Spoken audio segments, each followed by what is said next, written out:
So yeah, I've been slacking on the videos. We've been, hard at it. Dennis has been out here every day getting this car together. It's was put down to the bare frame, kind of not what I thought we were doing, but it's definitely good that we're doing it that way, where this is basically going to be a brand new car by the time we're done. So new decking's on. I'll show you guys all that and everything. So anyway, take a look here. All right, there is the progress on the car. We got new decking on. Cockpit's been kind of redone here. I'll show you from the other side. Got a new fuel cell. Working on putting that thing in. And finish up the decking and then finish up the body. And he's got the motor. He's going to be putting that together here. So there's the inside.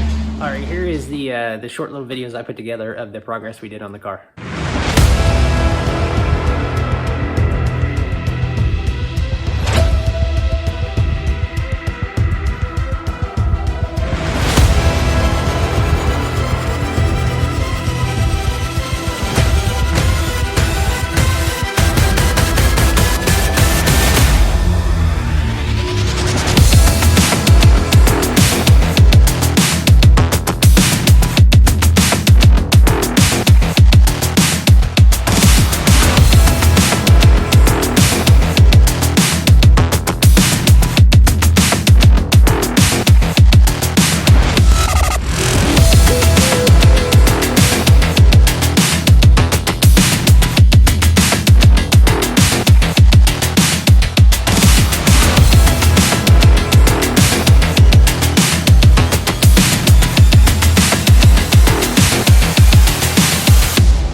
All right, and thanks for sticking around. I know I haven't posted too many videos, but I appreciate all of you that have subscribed to the channel and watch these videos. So anyway, I'm gonna have a few more videos out, maybe 1 or 2 before the season starts, but the season's only about 3 weeks away, and then we'll probably have a video out about every week, throughout the race season. So thanks for watching, stay tuned, and we'll see you next time.